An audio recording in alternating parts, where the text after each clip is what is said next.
Le débrief de la matinale, les temps forts de ce que vous avez entendu ce matin sur Europe 1. Il y a en France 3,5 millions de mal logés. Le rapport de la Fondation Abbé Pierre remis à François Hollande est alarmant. Mais que fait le gouvernement ? Sa politique du logement est-elle la bonne ? Écoutez la réponse de Christophe Robert. C'est le délégué général de la Fondation Abbé Pierre. Il était mon invité pour la question qui fâche de 7h15. C'est pas du tout au niveau de l'ambition, c'est-à-dire qu'il nous faut une politique beaucoup plus globale. Je suis très surpris, par exemple, nous sommes très surpris de voir que les aides à la construction de logements sociaux ont diminué dans le projet de loi de finances 2015. Mais vous savez, quand on produit du logement social, quand on encadre les loyers, on redonne du pouvoir d'achat aux ménages et on leur redonne la capacité de consommer. Quand on produit du logement, eh bien, on augmente l'emploi dans le secteur du bâtiment. C'est ça qui doit guider la politique du logement et c'est pas ça aujourd'hui qui guide la politique du logement dans notre pays. Christophe Robert, le délégué général de la Fondation Abbé Pierre.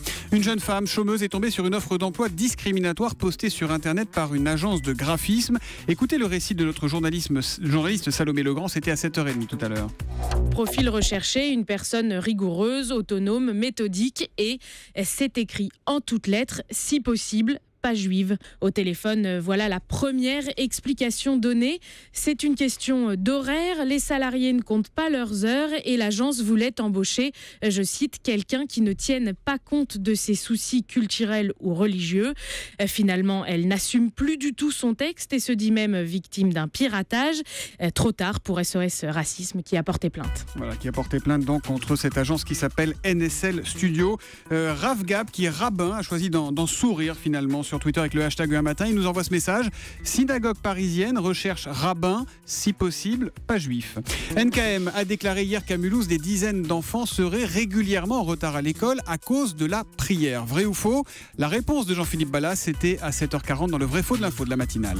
C'est faux, Thomas. Manifestement, NKM a quelque peu déformé les propos du maire de Mulhouse. Lorsqu'on lui pose la question, Jean Rotner précise que si retard il concerne quelques enfants, pas des dizaines semble-t-il, et pas tous les jours. Des enfants surtout qui arrivent après la cloche de l'école, non pas parce qu'ils sont allés à la prière eux-mêmes, mais parce que leurs parents y sont allés. C'est une nuance et elle est importante. Le vrai faux de l'info de la matinale tous les jours après le journal de 7h30 sur Europe 1, c'est signé Jean-Philippe Ballas.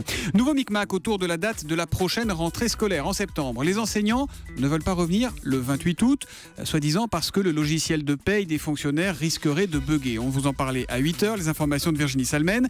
C'est un sujet qui vous a beaucoup fait réagir et notamment René qui nous appelle de Quimper dans le Finistère. Bonjour René. Bonjour Thomas. Quelle est votre question mon cher René ? J'apprends par ma radio favorite que l'éducation nationale a toujours son problème de logiciel de paye.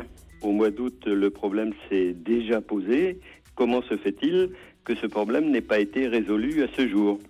Eh bien, cette question, mon cher René, je la pose à Virginie Salmen. Alors, qu'est-ce qui se passe ? C'est quoi ce problème de logiciel qui n'est pas réglable en 2 ans, 3 ans, 4 ans ? Alors, ce logiciel, effectivement, semble ne toujours pas être au point. En tout cas, les services de l'État ne donnent aucune assurance qu'il soit réparé, entre guillemets, pour la rentrée prochaine. Alors, on n'a pas vraiment d'explication là-dessus. C'est peut-être effectivement un logiciel très complexe. Rappelons que c'est quand même une très grosse machine. Il y a 800 000 enseignants.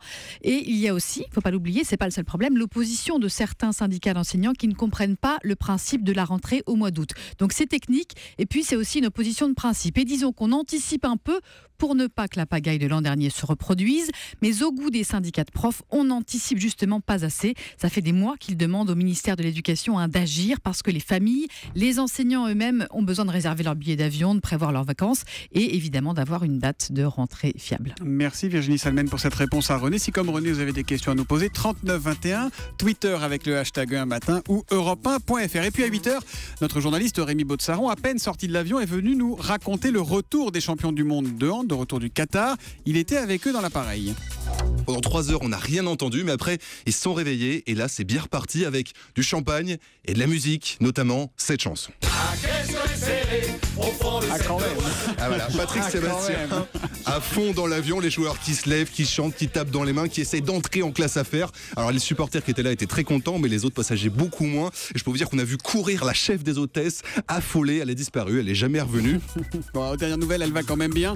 Un tweet de Cécolino sur Twitter avec le hashtag un matin. 2 secondes de Patrick Sébastien suffisent. 3 petits points, sous-entendu à l'avoir dans la tête pour toute la journée. Eh ben on vous les offre ces 2 secondes.